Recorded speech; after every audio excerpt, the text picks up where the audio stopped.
gmna uses artificial intelligence for generated speech, visuals, and production. AI-generated content may contain errors. Please verify important information before making decisions or taking action.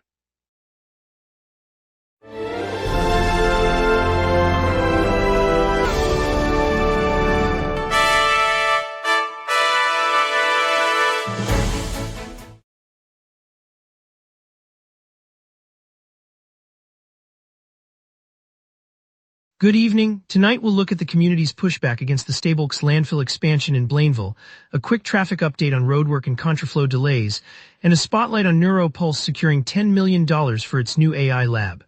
Over to you, Emma. The Earthquake Relief Fundraiser with Santi Espinosa is scheduled for tonight at Bar El Escragif, located on St. Laurent Boulevard, supporting victims of recent seismic events.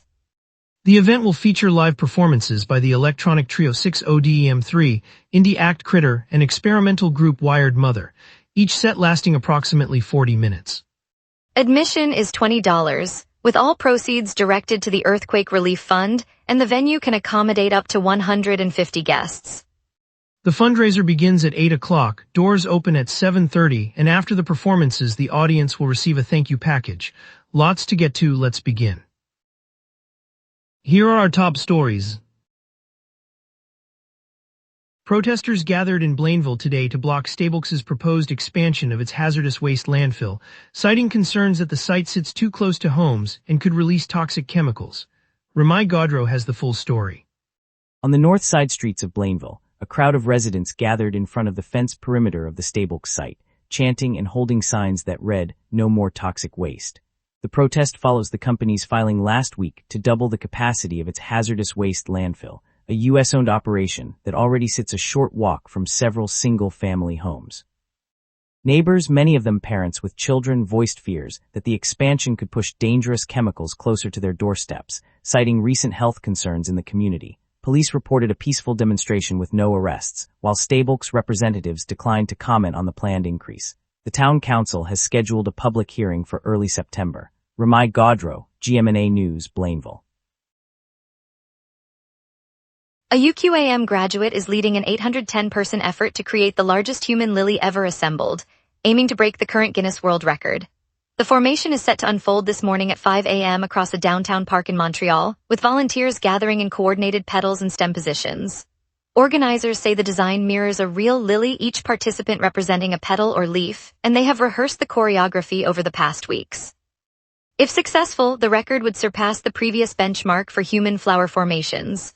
Guinness officials will be on site to verify the count and ensure every participant remains in place for the required duration. The event highlights the city's flair for large-scale community projects and offers a striking visual for anyone watching the sunrise over the island. The distinctive whine of the Montreal Metro will echo through Toronto streets later today, courtesy of waste vacuum machines operated by Quebec-based Expralink.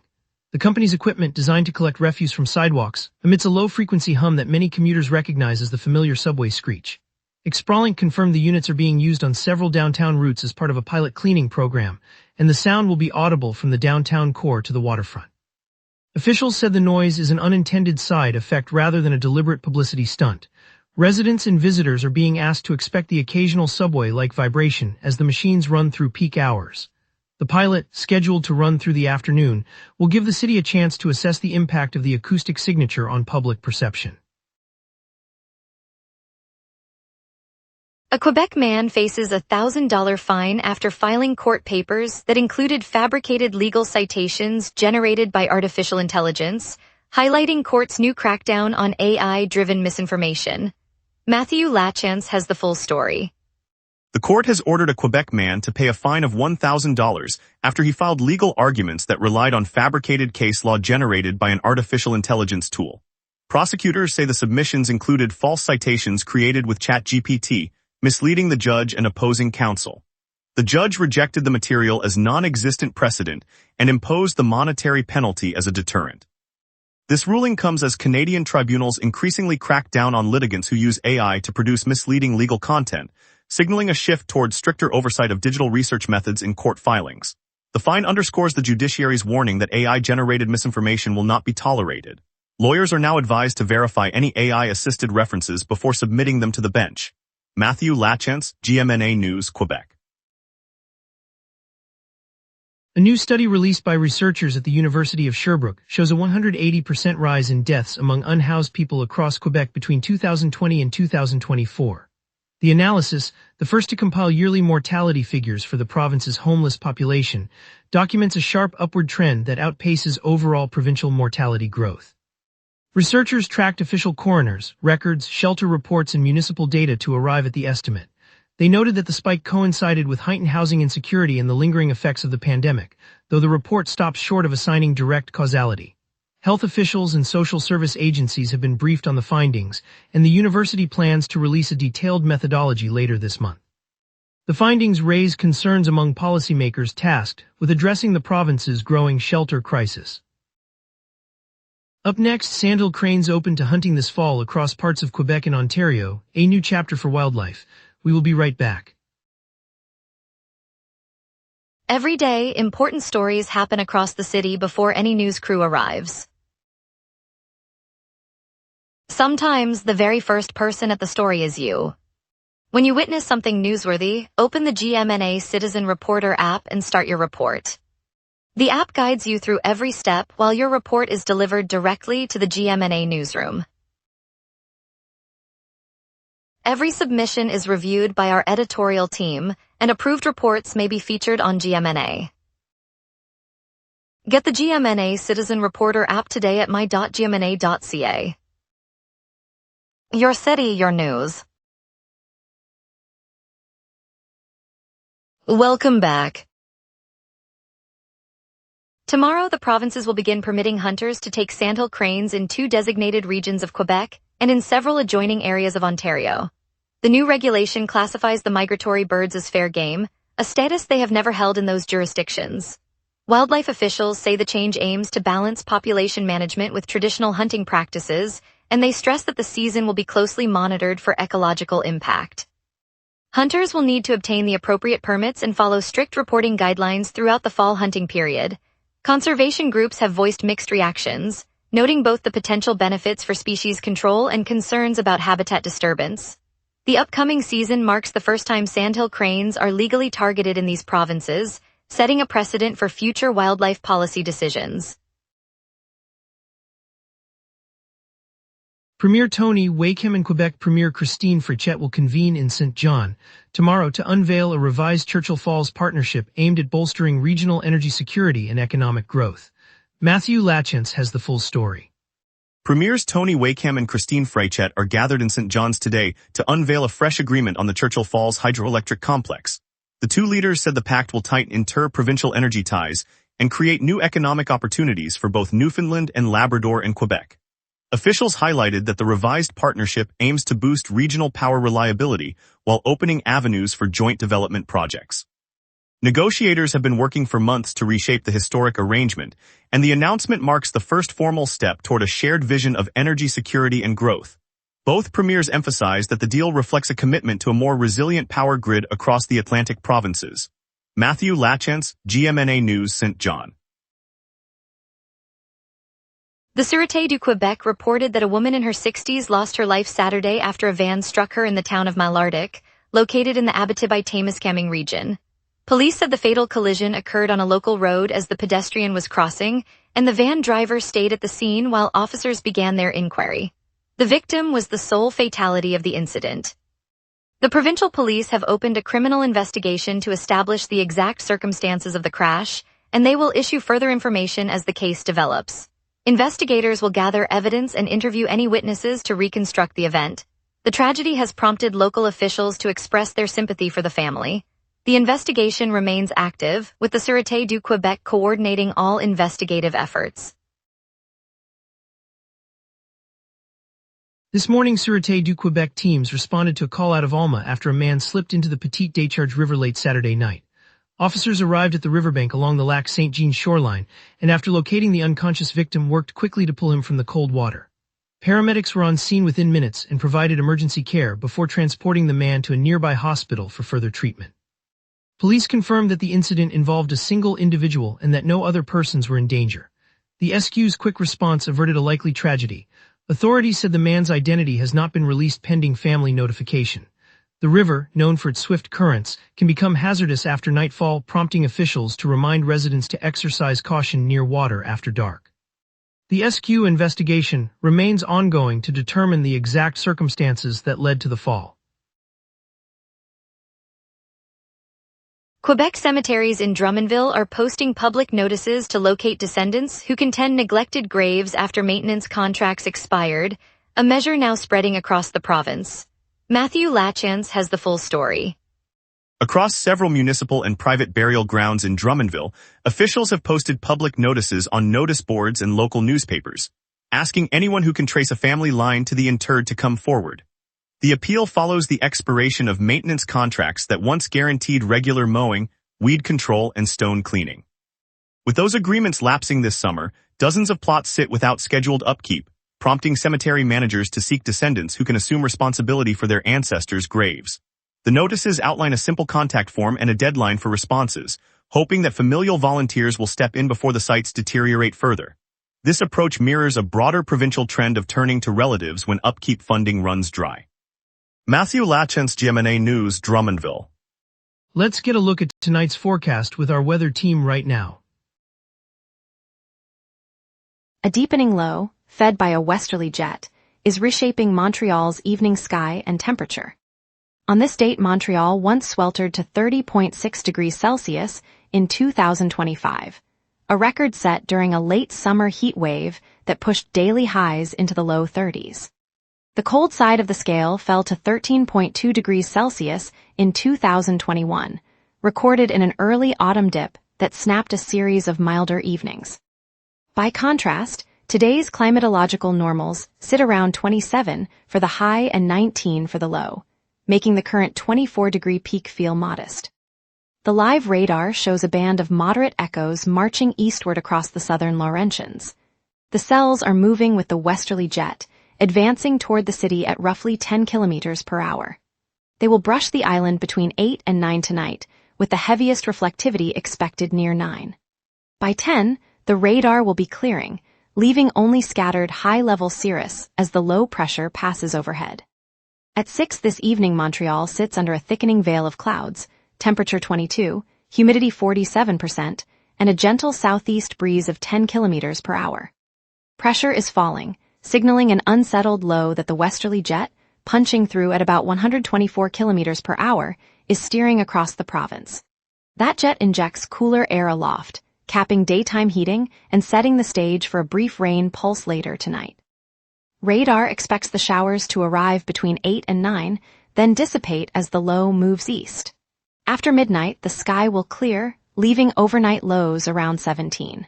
UV index remains at 5, and there are no weather alerts in force. Looking ahead, Monday holds a high of 24 and a low of 16 under a persistent overcast sheet, with the same westerly jet maintaining a steady flow. Tuesday remains similar, 25 up top and 15 down low, the clouds refusing to break. Wednesday introduces a 50% chance of rain as the low deepens, keeping highs at 23 and lows at 17.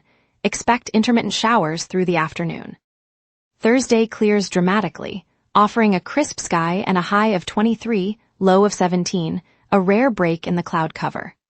Friday rounds the workweek with mainly clear conditions, high 24 and low 16, as the jet shifts northward and high pressure builds. And that's your weather. Remember, the local sunset is also available as a podcast. Listen anytime on iHeartRadio or wherever you get your podcasts. Coming up, traffic snarls from roadwork and contraflow, Lasso Montreal's comedy lineup, and NeuroPulse's $10 million AI boost. We will be right back. Every day, important stories happen across the city before any news crew arrives. Sometimes the very first person at the story is you. When you witness something newsworthy, open the GMNA Citizen Reporter app and start your report. The app guides you through every step while your report is delivered directly to the GMNA newsroom. Every submission is reviewed by our editorial team, and approved reports may be featured on GMNA. Get the GMNA Citizen Reporter app today at my.gmna.ca. Your city, your news.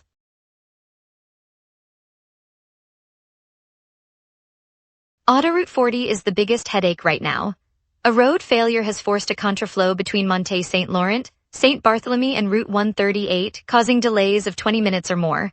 Drivers heading east or west should consider alternative routes such as Autoroute 6 or the downtown arteries. On the south side, Autoroute Bonaventures exit 4 at Boulevard Gate in Labridge is seeing minor hindrance from ongoing work, so expect a short slowdown.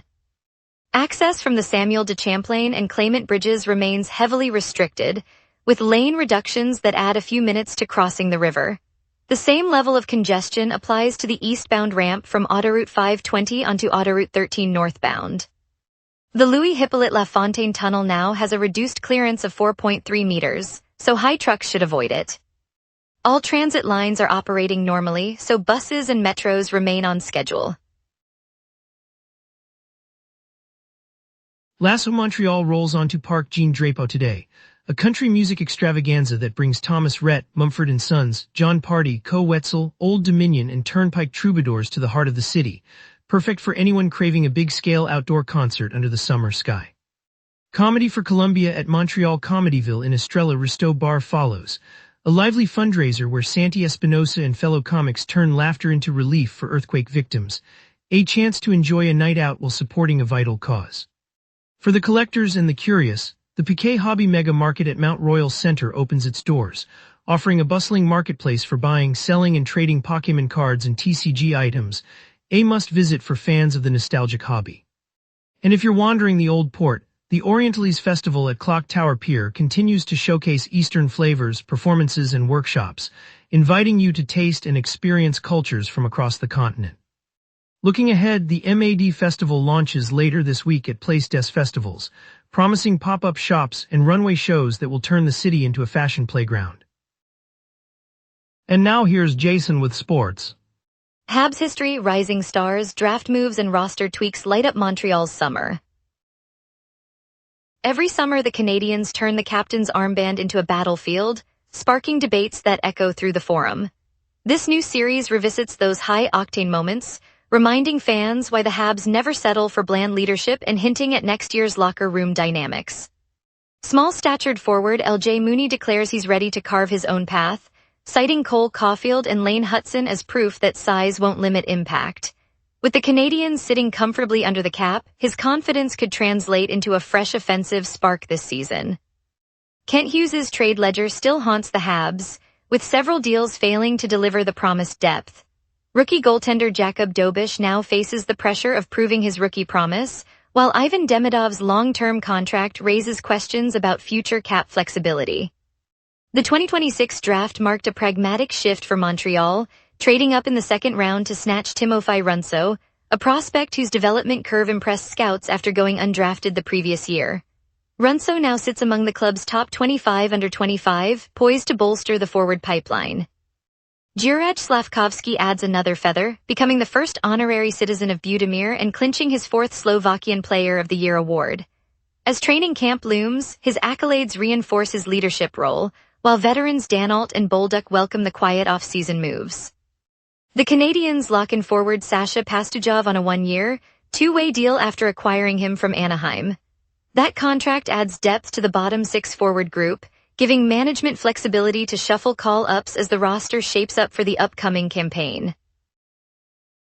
Stay tuned as the Canadiens shape their next championship quest. Thanks, Jason.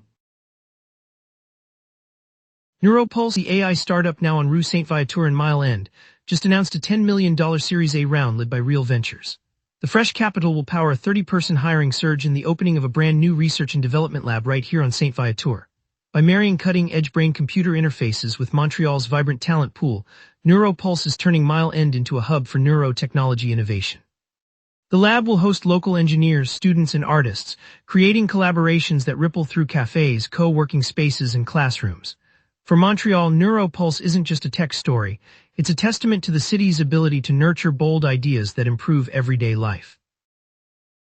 Stay tuned after the break as we explore Quebec apple orchards testing an anti-hail cannon and sanitation challenges in prison cafeterias.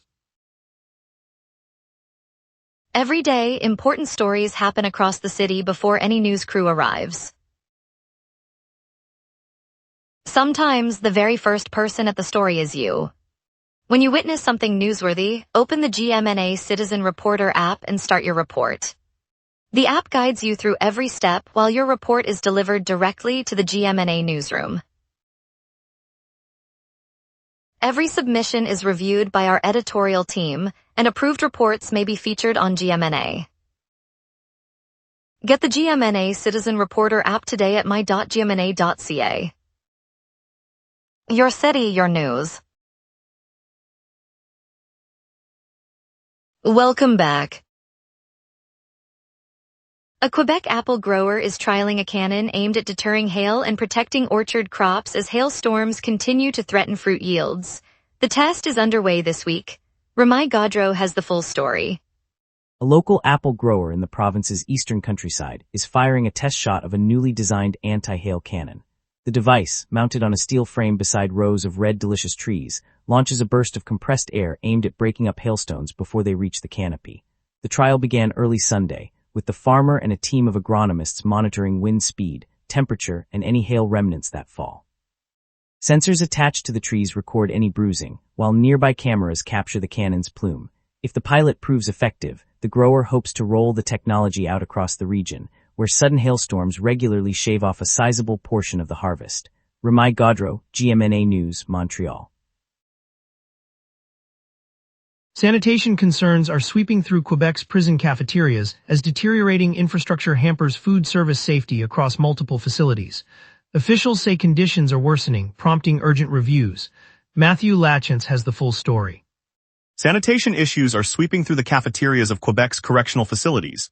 Inspectors have documented mold growth on food preparation surfaces, clogged drains, and evidence of pest activity in multiple prisons. Kitchen staff report having to discard meals because of contamination, while inmates describe lingering odors and unsanitary dining tables. Officials say the problems stem from years of underinvestment, with aging plumbing and cracked tiles contributing to the decline. Recent internal reviews link the deteriorating infrastructure directly to the food service failures, noting that repairs have been delayed for months. As the situation persists, prison administrators are urging higher-level authorities to prioritize upgrades before health risks worsen. Matthew Lachance, GMNA News, Montreal. Thank you, Montreal, for joining us tonight. From the remarkable UQAM graduates' 810-person human lily to the community's steadfast spirit, we've shared a lot. We appreciate your curiosity and your trust. Stay tuned tomorrow for more stories that matter to our city. Until then, stay safe and keep looking forward.